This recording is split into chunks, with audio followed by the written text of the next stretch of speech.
What's going on, guys? Hello, welcome back to some more Dragon Ball FighterZ. Today we are going to be talking about the possibility of a Season 3 for Dragon Ball FighterZ. Of course, that's not the only thing we will talk about. I will also dive into who I feel should be a part of the Season 3 roster as well. I will give my opinion on how each character's moveset will be in the game. I may not go into every bit of detail, but I will discuss their supers, how they may fight, and etc. But guys, before we go into the characters, let's talk about real quick why I feel like there will be a FighterZ Season 3. There's actually a data mine find that was pretty much pointing towards a Season 3, almost, I wouldn't say confirming it, but pretty much giving us a big, huge hint towards it. So like I said, guys, it's not confirmed. I just wanted to kind of get that out there again because I don't want you guys getting misinformed or anything. It is not confirmed that there is a Season 3, it's just a big hint. The first big hint was this right here, this character select screen, how they actually open up space to make room for more characters. So they actually did this back in Season 1 going into Season 2 because they needed more room for the roster. They needed more room for the characters to join,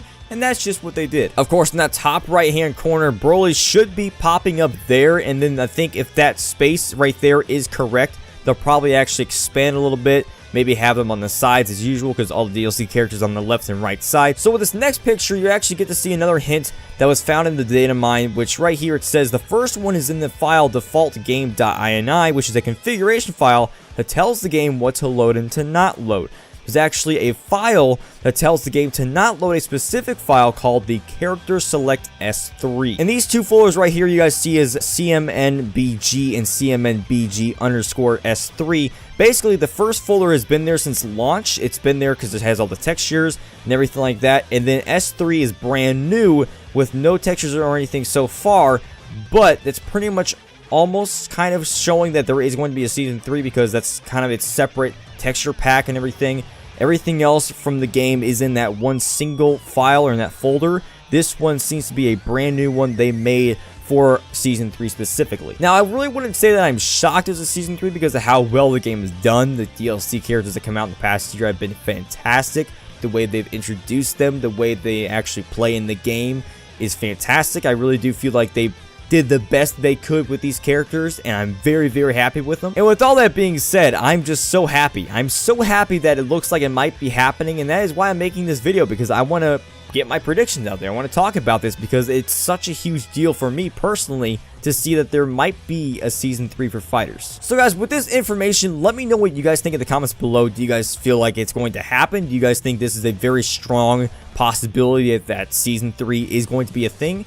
Let me know in the comments below. And with that being said, guys, let's go talk about the characters I feel will be in FighterZ Season 3. So let's start off right away by talking about how many characters could fit into this roster. We're going to start fresh and look at how many characters were added throughout the season so far. Season 1 added a total of 8 DLC characters to the roster with Bardock, Broly, Zamasu, Vegito, Base Vegeta, Base Goku, Cooler, and Android 17 all joining the DBZ cast. Season 2 brought the number down, but just by 2, and added only 6 characters to the roster with Jiren, Videl, Kikoku GT, Janemba, the newly added Gogeta, and the soon-to-be added Broly from Dragon Ball Super Broly. Seeing as though the number has gone down from Season 1 to Season 2, and that the roster has little to no space left with some spots available, I think it would be safe to say that Season 3 would probably just add a total of just 4 characters. It seems like a small amount, but think of it this way. This game started with 24 characters, right? And if they added any more than 4 characters, the game would be almost half DLC characters and half the original FighterZ cast. It may not seem like a huge deal, but having almost 20 DLC characters is a lot. Anyways, let's go on and finally talk about these characters I would like to see join the FighterZ roster. Like I said before, I feel like we will only get 4 characters, but I am going to give 6 predictions instead. The last 2 predictions will act as honorable mentions, so I won't include movesets or go into too much detail. I'll basically just kind of give you a small reason to why I feel they could also join.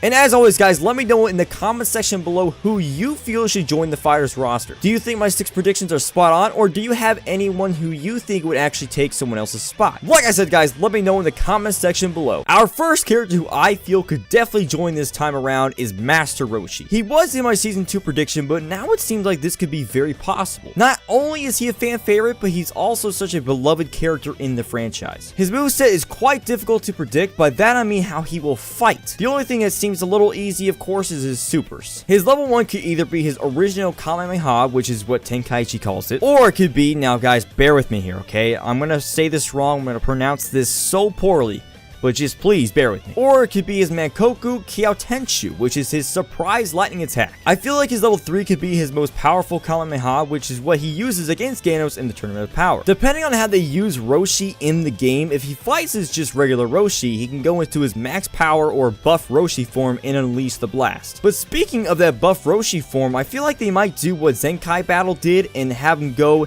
in between forms as he attacks. He would also use his Turtle Hermit Shell to reflect, utilize his stick for his basic moves, and maybe even throw in a random stun with a sea turtle friend who can spit at them from close range. Which of course, using this would be great for corner pressure. He would also use the move he used against Kid Goku back in the martial arts tournament in Dragon Ball. This move of course being the Drunken Fist move. Now this is like a somewhat of a grab move, if you would like to say that.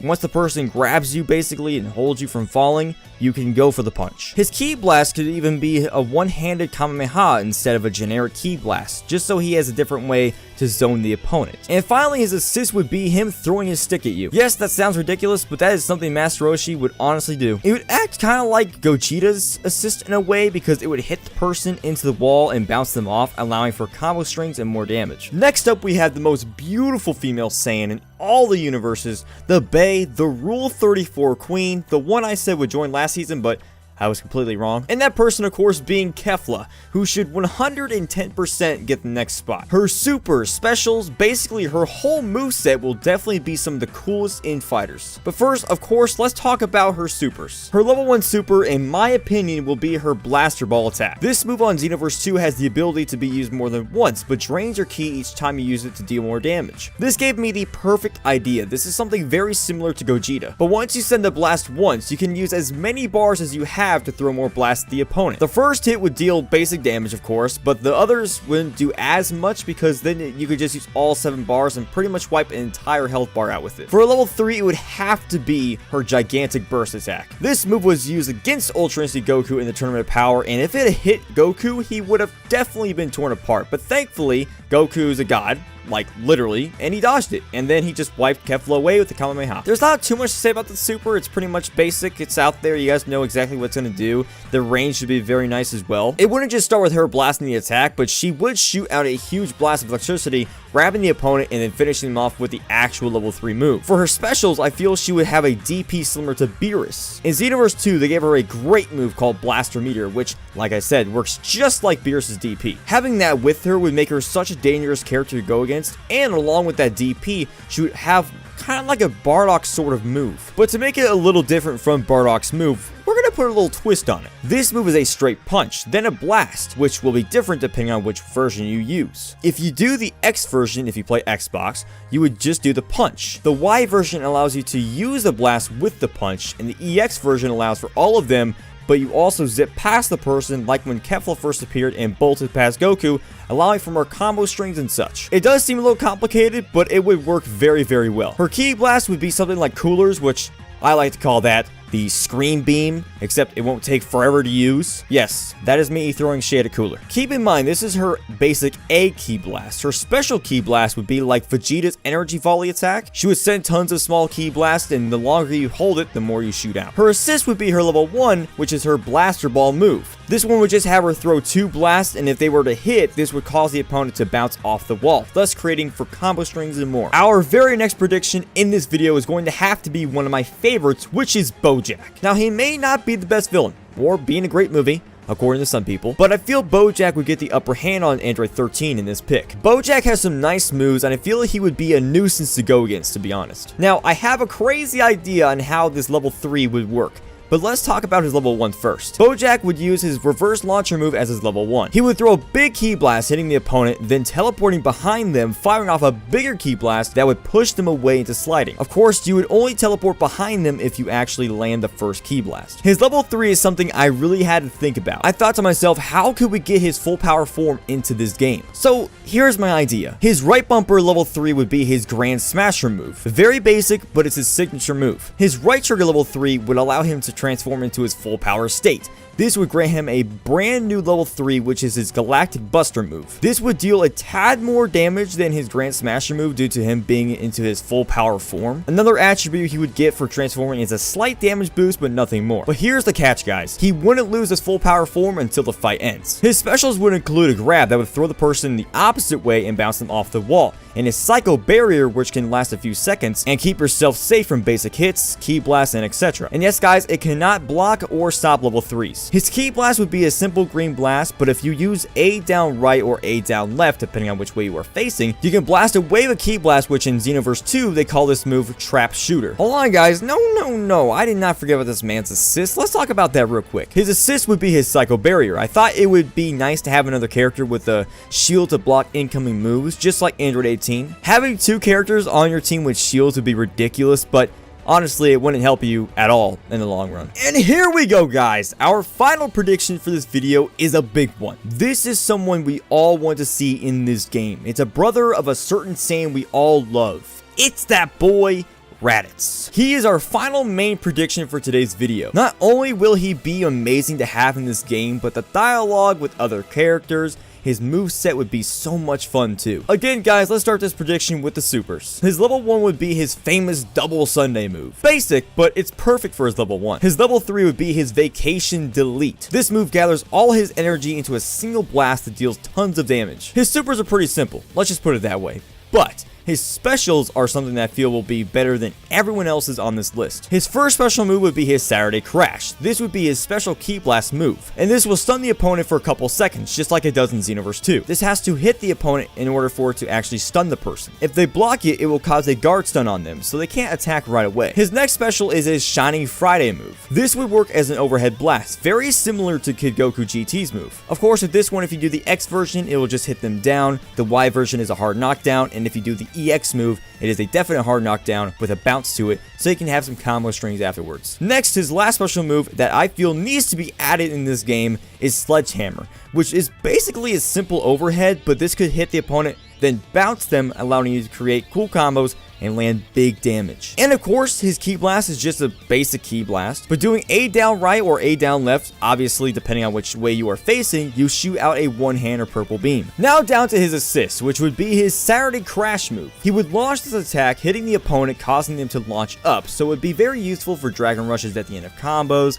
or to flash the opponent with the blast itself for a distraction. And no, the stun would not kick in. That's just for his special move specifically. So there you have it, guys. Those are all of my predictions for this video. I hope you guys enjoy, but I did say we have 2 honorable mentions, so let's go talk about those real quick. Like I said, I will not go over their movesets, but I will give my simple opinion on why they could possibly join. Our first honorable mention will have to be Tapion. He's a fan favorite and a very popular character that everyone truly likes. His flute and his sword are his 2 best features, and not to mention, the dude just looks sick. Look at this man. He would play similar to Trunks, and maybe having a character like Trunks would be a good thing for fighters. And with that being said, I do feel like he could honestly join, but I feel like our next honorable mention will put him down the pecking order. But Connor, who's the next one?